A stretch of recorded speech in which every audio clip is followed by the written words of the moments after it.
여러분, 한 나라가 경제의 미래를 걸고 무려 150조 원이라는 정말 천문학적인 돈을 쏟아붓기로 결정했습니다. 오늘은 대한민국 경제의 판을 완전히 바꾸기 위한 이 거대한 계획을 속속들이 파헤쳐 보겠습니다.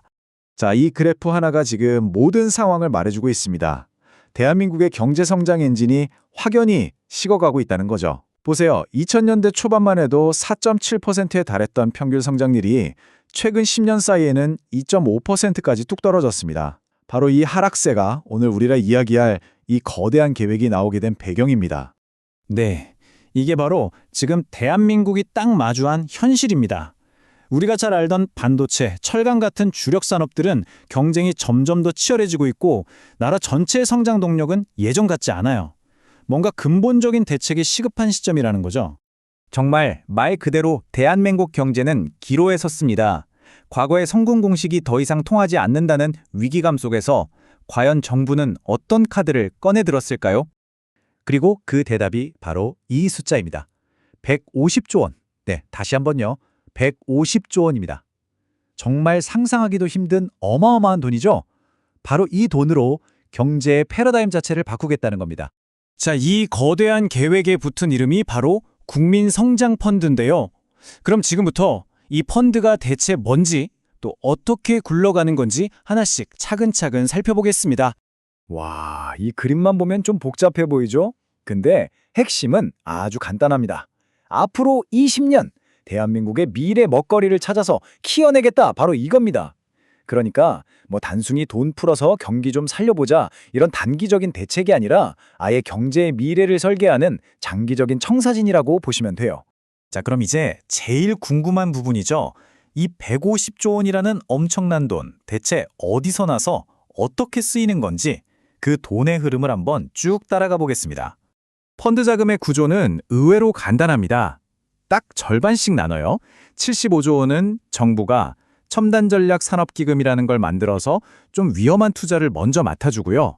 나머지 75조 원은 연기금이나 금융회사 같은 민간에서 자금을 모으는 방식입니다. 말 그대로 정부랑 민간이 힘을 합치는 거죠. 여기서 진짜 재미있는 게 바로 정부 기금의 역할이에요. 여기 쓰여있는 것처럼 마중물 역할을 한다고 하잖아요. 이게 무슨 말이냐면 정부가 먼저 나서서 이 투자는 우리가 어느 정도 책임질 테니 안전합니다 하고 보여주는 거예요. 그럼 그걸 본 민간 자본이 저기라면 믿고 투자할 만하겠네 하면서 안심하고 들어올 수 있게 길을 열어주는 거죠. 아주 스마트한 전략입니다. 좋습니다. 돈은 모았어요.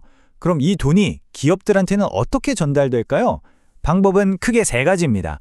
회사 지분에 직접 투자하거나 아니면 도로, 항만 같은 인프라 짓는 데 돈을 대주거나 그것도 아니면 정말 파격적으로 싼 이자로 돈을 빌려주는 거죠. 이걸 좀 더 구체적인 액수로 쪼개보면요. 직접 지분 투자하는 데 15조 원, 다른 펀드들을 통해서 간접적으로 투자하는 데 35조 원, 그리고 대규모 인프라 사업에 투자하고 융자해 주는데 50조 원, 마지막으로 가장 큰 덩어리죠. 초저금리 대출에 50조 원이 딱 배정됩니다. 그러니까 기업 상황에 맞춰서 골라 쓸 수 있는 다양한 메뉴를 준비해 둔 셈이죠. 좋습니다. 이제 돈이 어떻게 만들어지고 어떻게 쓰이는지 알았습니다. 그럼 이제 가장 중요한 질문이 남았죠. 그 돈이 과연 어디로 가는가? 어떤 미래 산업에 집중적으로 투자의 계획인지 한번 알아보죠. 투자의 큰 방향은 이 세 가지 기둥으로 정리할 수 있습니다. 첫째, 대한민국의 미래를 책임질 첨단 전략 산업. 둘째, 혁신의 씨앗이라고 할 수 있는 R&D와 벤처기업들.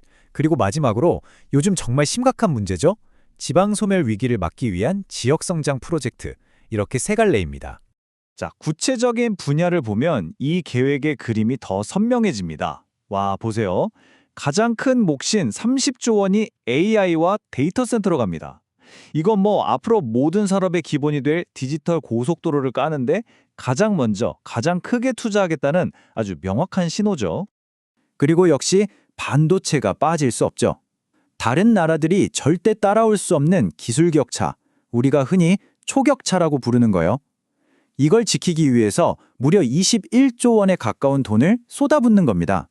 시선은 하늘과 우주로도 향합니다. 미래 모빌리티 그리고 항공우주 분야에 약 19조 원을 투자해서 자율주행차나 드론 같은 차세대 이동수단은 물론이고 우주 탐사 시대까지 우리가 주도하겠다. 이런 야심찬 계획입니다.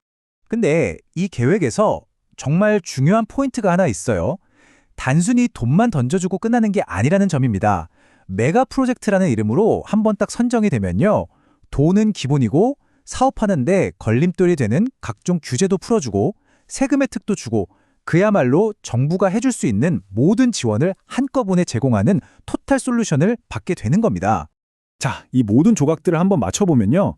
이 국민성장펀드라는 건 그냥 돈을 지원하는 정책, 그 이상이라는 걸 알 수 있습니다.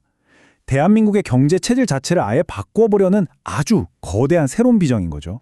이 화면이 그 변화를 아주 명확하게 보여주네요. 왼쪽 보세요. 지금까지는 부동산에 돈이 몰리고 모든 게 수도권에 집중되고 돈이 산업 현장으로 흐르지 않는 그런 시스템이었죠.